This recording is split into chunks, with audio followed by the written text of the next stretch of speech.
Are you happy? You Yeah. good? Oh, I'm the lucky one. Just have a look. Stunning. I know. You've done well there, honey. I'm Champions League. Oh, I'm playing in the Champions so there's League. like, We've got a looker. Well, this got interesting. What do you mean we've got a looker? Good looking lad, isn't he? You know what I mean? Dinner parties are my favorite because I like dinner parties because this is where all the drama happens and this is where the performance happens because everybody's trying to play happy families. If they're not playing happy families, you are seeing the drama because everybody wants to have the dramatic moment that's talked about. I love the three new couples coming in. Yes, there's the tension between Hannah and Stephen.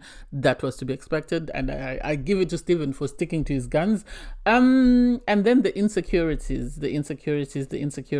I don't see why these people would be so intimidated that they're sort of marking their territory, especially with Holly and Polly. I don't get it. I really don't get it. If Alex was flirting, one thing. Polly's her own, her own worst enemy. Anyway, hey there, thanks for stopping by. It's Valerie. Welcome to my channel. If you're new here, don't forget to subscribe, click the like button, turn on the notification bell for when I upload new videos, and definitely leave a comment. In this episode, I'll be reviewing Married at First Sight UK, Season 9, Episode 16.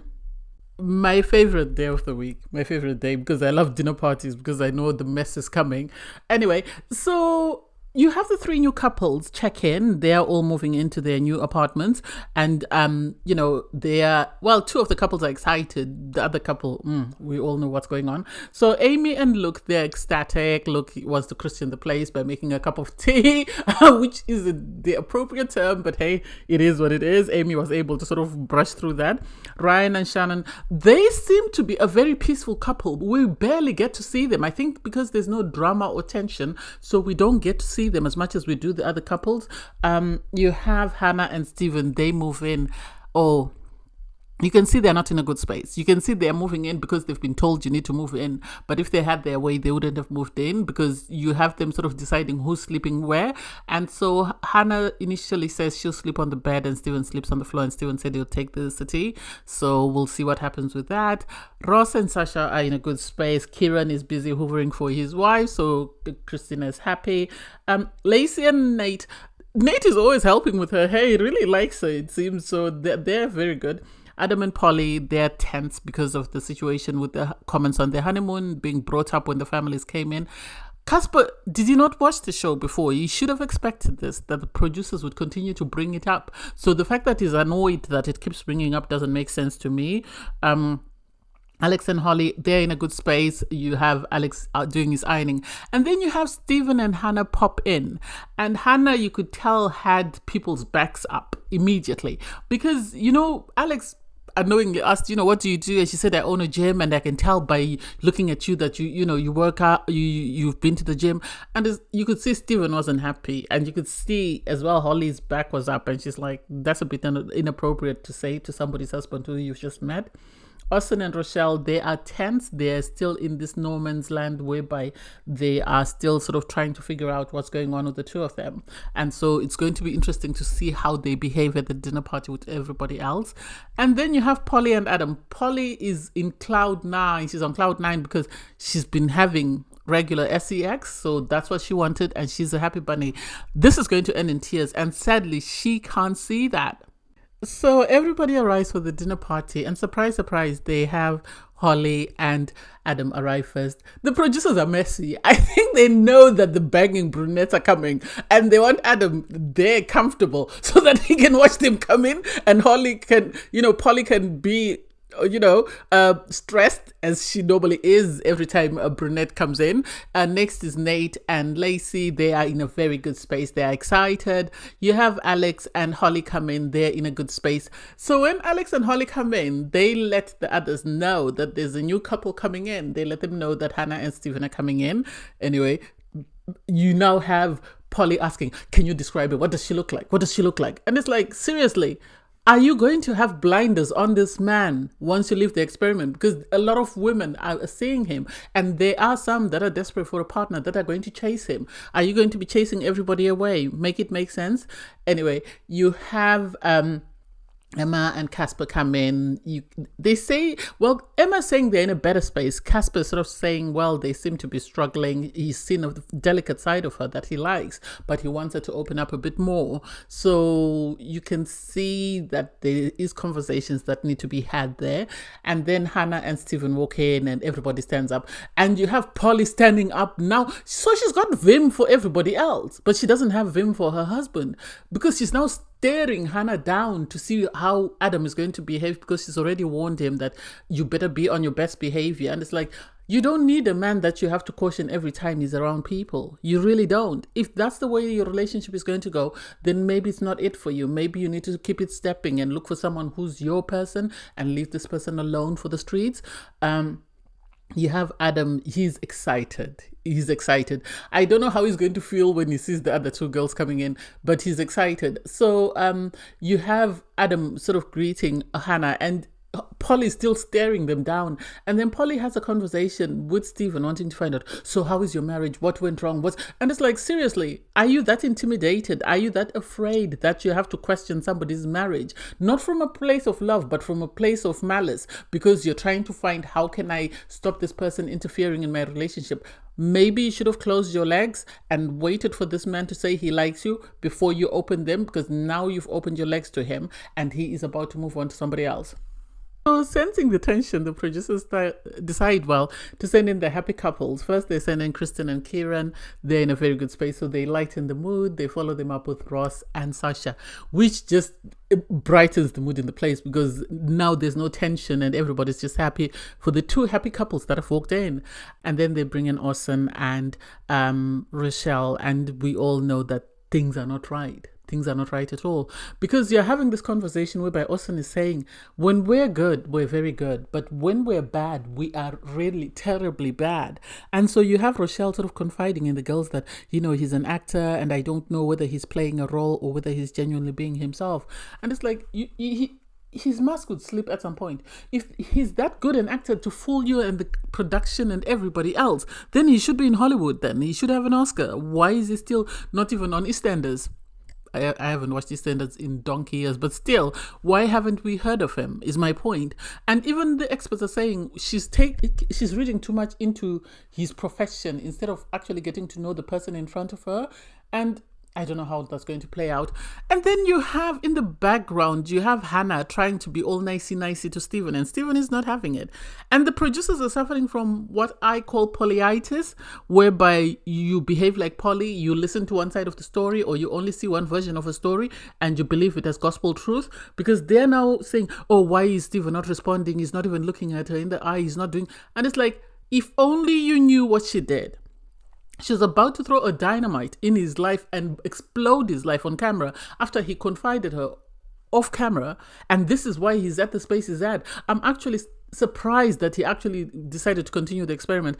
I would have walked off. And I would have said, I'm done. That's it. And if she does expose the secret, then I would come after her. I would sue her, because that was told in confidence, not for her to spread around and for her to try and play victim and try and say she's being neglected. She doesn't feel like she's got a partner.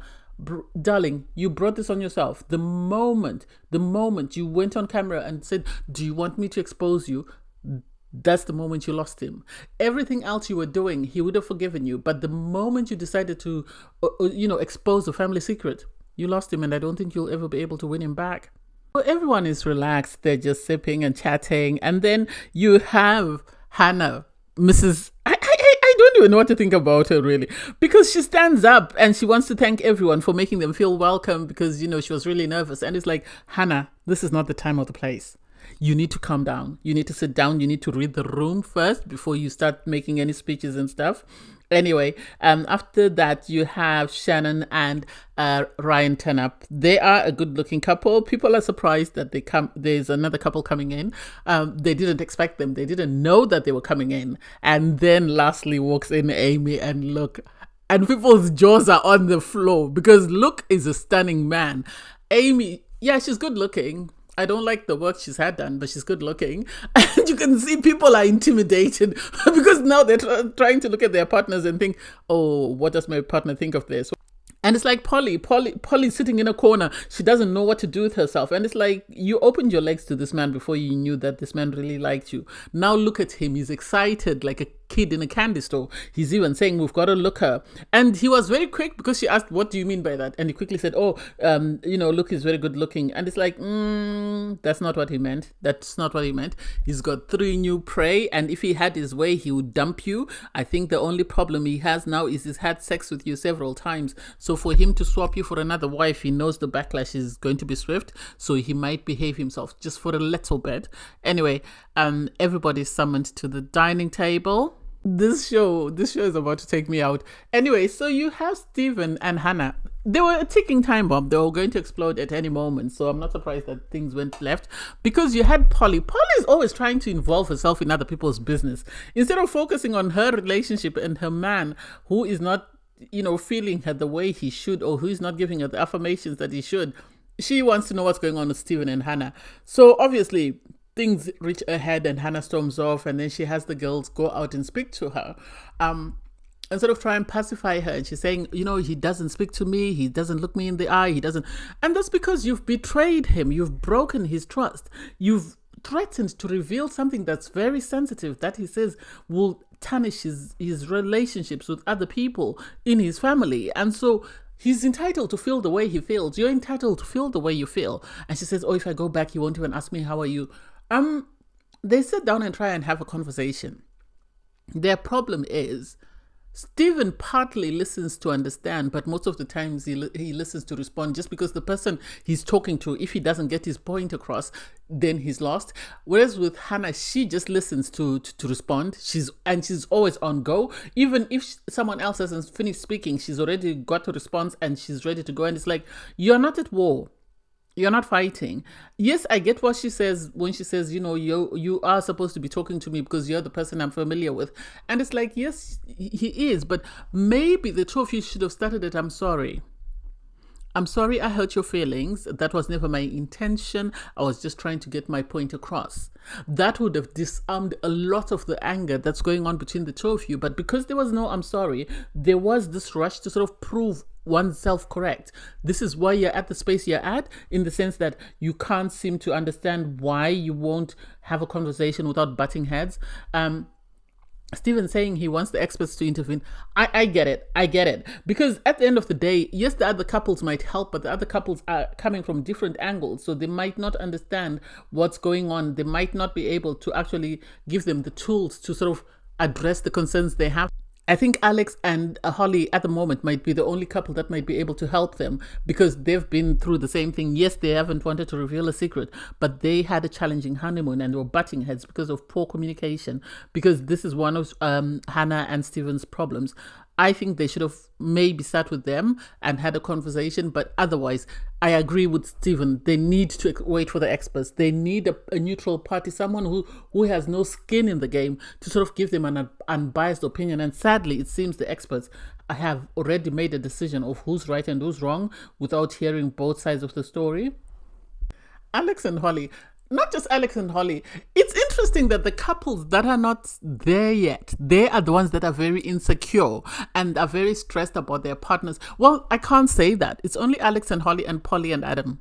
Because with Casper, he really hasn't shown any interest in the other girls, so Emma is really not that bothered. Anyway, so you had Alex spend quite a lot of time actually having a conversation with Amy, and it wasn't like he was flirting. It was just a general conversation. But Holly went in her feelings because she felt neglected. She felt, he wasn't paying her attention. And it's like, but every week he doesn't normally talk. He's found someone he's bonded with, he's talking to. It's not like he's flirting. It's not like he's saying anything inappropriate that you'd be upset about. The woman he's talking to knows that you're his wife. Her husband knows, he's your husband. So I don't get it. Yeah, she stormed off. Maybe he should have followed her. But the problem is Alex is not one of them men that are very in tune with their emotions, in the sense that I think with his mom, he's very loving. He's very gentle with her. He's very empathetic. But in his relationships, he's too regimented, in the sense that he should have stood up to follow her to find out why she had walked off, but he felt like she was doing it for the cameras. And by the time she called him, he was already on 9. I don't think Adam was the right person to speak to him. I think Austin should have spoken to him, because with Austin they seem to have this sort of understanding. Even Rochelle would have made him understand that what you're doing is not right. You need to constantly reassure your wife and just make sure that she knows that you are aware that she's there and you care, and even though you're having a conversation, there's nothing to worry about. Because obviously in Holly's head is going to be the conversation about him saying if he's not happy with his wife, he's going to swap. So that could be something that's playing a part. They sat down and he refused to speak to her because he said this is not the time. I think he didn't want to say anything on camera that he would regret. So he then walked off. She followed him. She tried to talk to him. He said, no, I'll talk to you, but I'll talk to you off camera. And it's like, oh my God, hopefully they don't fight. Hopefully they don't resolve it with the sex. Hopefully they actually have a proper conversation. They are a couple with potential of working, but the problem is they need a lot of work when it comes to communication, because their communication is terrible. It really is terrible. And now it's tense. She's asking for a hug and it's like, this is not the time.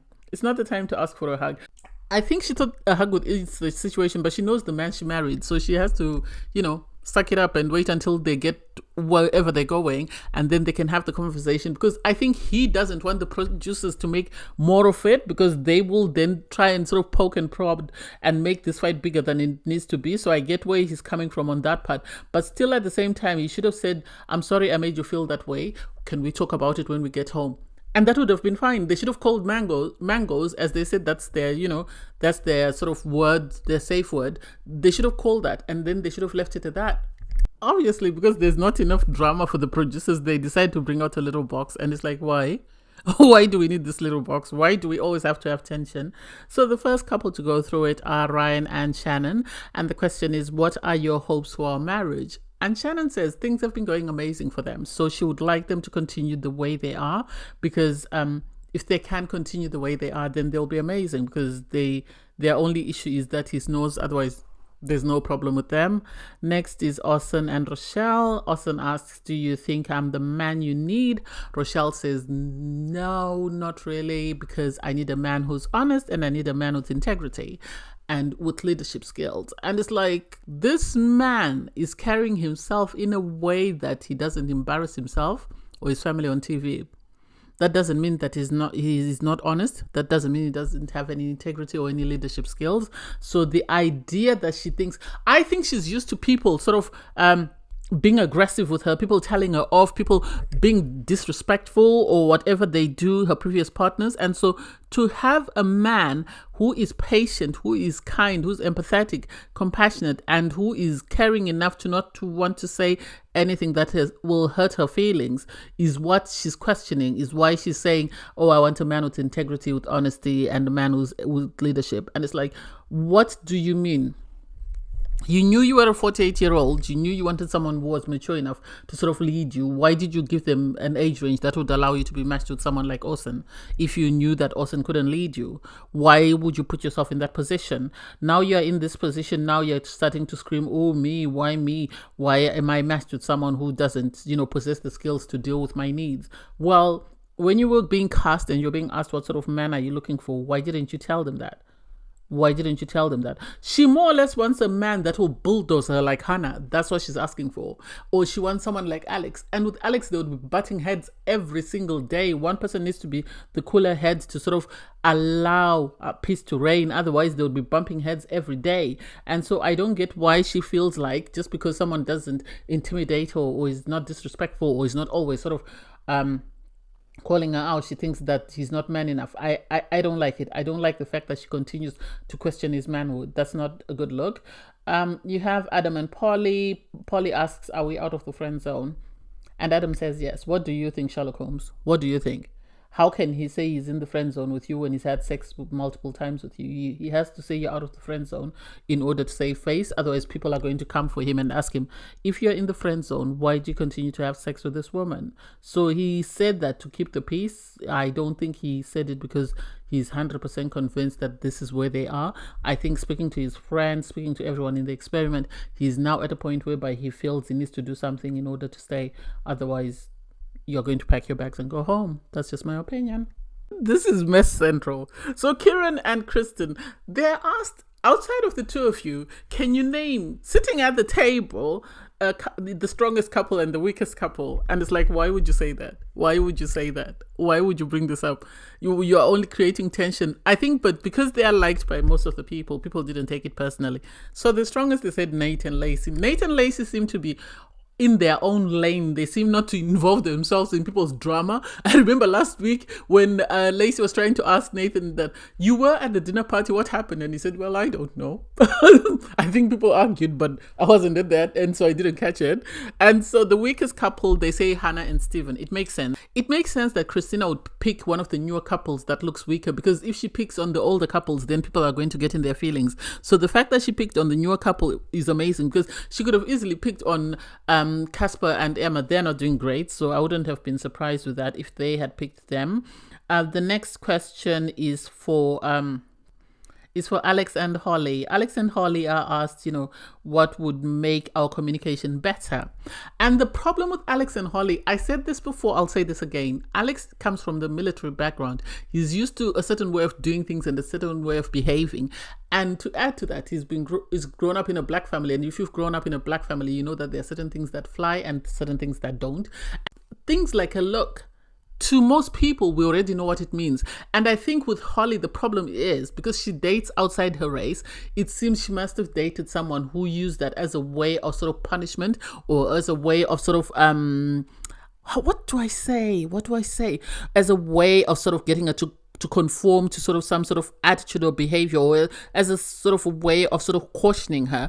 This is why she reacts negatively when he does the nonverbal. Whereas for Alex, I don't think he sees anything wrong with his nonverbals. I think, as the expert said, when he does the nonverbals, he assumes I haven't said anything, so I'm not wrong. Not realizing that it's not about your nonverbals, it's how the person you're displaying the nonverbals reacts. And the second one was, I wish you'd hear my voice. And he took it to mean like he's silencing her. I don't think she means he's silencing her. I think what she means is, I wish you'd sit down and listen to what I'm saying, and fully absorb and understand what I'm saying before you respond or react. Because most times, once you start going in your own space, or you start going into this dark space whereby you are sort of giving me nonverbals, I feel afraid of making things worse. Because she actually said, I fear that he's about to explode if I say anything, because you go into nonverbals. And this, I think, comes from her history. This comes from her background, from people that she's previously dated who've treated her that way. And she's tried to communicate this to him. He hasn't understood it. I wish you would take a moment and listen. Next up is Lacey and Nate. They are asked, well, Lacey asks Nate, do you think you see yourself falling, or are you falling in love with me? And I like the fact that he just didn't jump up and say, yes, I'm falling in love with you. He said, I see myself on the road to falling in love. And she knows it, because she even defended him in front of her mom and says, you don't know how he treats me. You don't know how he behaves when there's nobody there and it's just the two of us. When I was sick, how he looked after me. And so he is developing feelings for her. It's going to take time. He just needs room and space to sort of do that. And I give him credit for not just jumping up and say, yeah, I've fallen in love with you, because he wants to make sure that when he says it, he means it.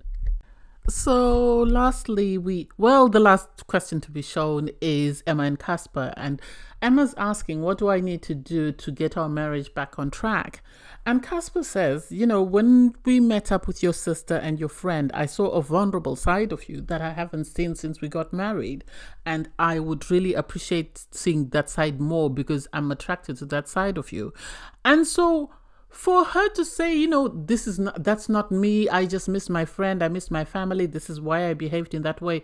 And it's like, well, I get where Casper's coming from. I really do get where Casper's coming from, that I can't make all the changes while she sits there and plays Miss Perfect, because she's not perfect. She needs to make changes as well in order for us to work as a team.